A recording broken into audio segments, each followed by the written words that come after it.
ఒకవేళ వారి అనుమానాలే నిజమై కుట్ర చేసింది ఇండియన్ ముజాహిదీనే అయితే ఆ ఉగ్రవాద సంస్థలో వ్యూహరచన చేసిందెవరు, ఎవరెవరు పాల్గొన్నారు, ఎవరు సహకరించారు, ఇవన్నీ ఆధారాలతో సహా నిరూపించడం అంటే ఆషామాషీ వ్యవహారం కాదు. అందుకే దర్యాప్తు బృందాలు అహర్నిశలు ప్రయత్నిస్తున్నాయి.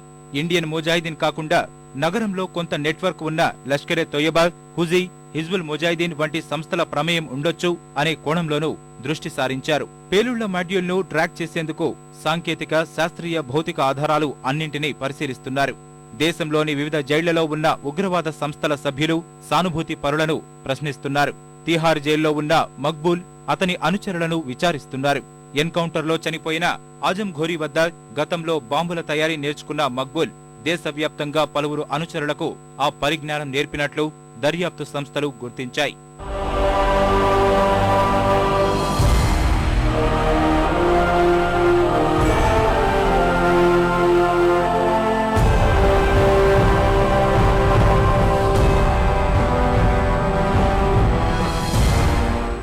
మక్బూల్ అనుచర బృందం వివరాలను మరింత క్షుణ్ణంగా తెలుసుకునేందుకు నిఘా వర్గాలు, దర్యాప్తు సంస్థలు ప్రయత్నిస్తున్నాయి.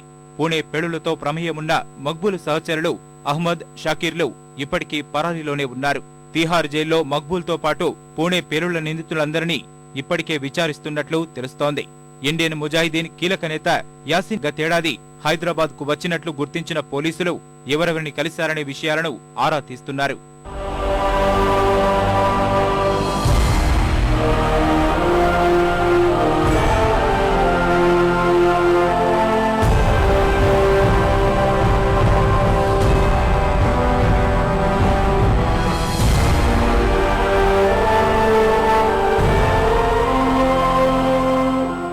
బెంగళూరు పోలీసులు అరెస్టు చేసిన ఇండియన్ ముజాహిదీన్ మరో సభ్యుడు ఉబేద్ ఉర్ రెహమాన్ నుంచి వివరాలు సేకరిస్తున్నారు.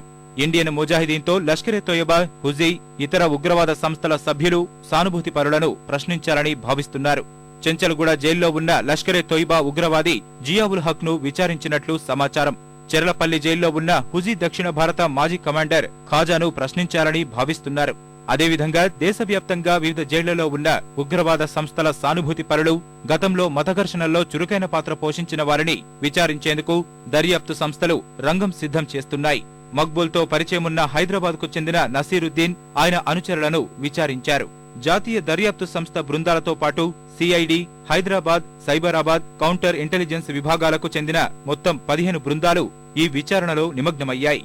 మరోవైపు ఇంటెలిజెన్స్ బ్యూరో, వివిధ రాష్ట్రాల నిఘా వర్గాలు సమాచారాన్ని సేకరిస్తున్నాయి. అనుమానితుల ఫోన్ కాల్స్, సంక్షిప్త సందేశాలు, మొబైల్ ఇంటర్నెట్ డేటాను సైబర్ క్రైమ్ నిపుణులు పరిశీలిస్తున్నారు. ఇంటర్నెట్ కేంద్రాల నుంచి వెళ్లిన ఈమెయిళ్లు, అంతర్జాతీయ ఫోన్ కాల్స్ ను విశ్లేషిస్తున్నారు. ఇతర రాష్ట్రాల నుంచి వచ్చిన వారే పేలుళ్లలో ప్రత్యక్షంగా పాల్గొన్నట్లు అనుమానిస్తున్నారు. ఘటనా స్థలిలోని కొన్ని ఆధారాలతో పాటు స్లీపర్ సెల్స్ వివరాల్ని సేకరిస్తున్నట్లు తెలుస్తోంది. పాతబస్తీ, సైదాబాద్, మలక్పేట ఇంటర్నెట్ ఐపీ అడ్రస్లు, వినియోగదారుల వివరాల్ని టాస్క్ ఫోర్స్ పోలీసులు సేకరిస్తున్నారు. ఇదే జంట పేలుళ్ల కేసు విచారణ జరిపేందుకు సైబరాబాద్ కమిషనరేట్ పరిధిలోనూ ఏసీపీ స్థాయి అధికారితో 4 దర్యాప్తు బృందాల్ని ఏర్పాటు చేశారు. అయితే ఇప్పటి వరకు అన్ని అనుమానాలు, అంచనాలు తప్ప ఎలాంటి నిర్దిష్టమైన సమాచారం లభించలేదని దర్యాప్తు సంస్థలే చెబుతున్నాయి. పేలుళ్లకు పాల్పడిన వారి సమాచారం ఇస్తే 10 లక్షల రూపాయల నజరానా ఇస్తామని రాష్ట్ర ప్రభుత్వం ప్రకటించింది.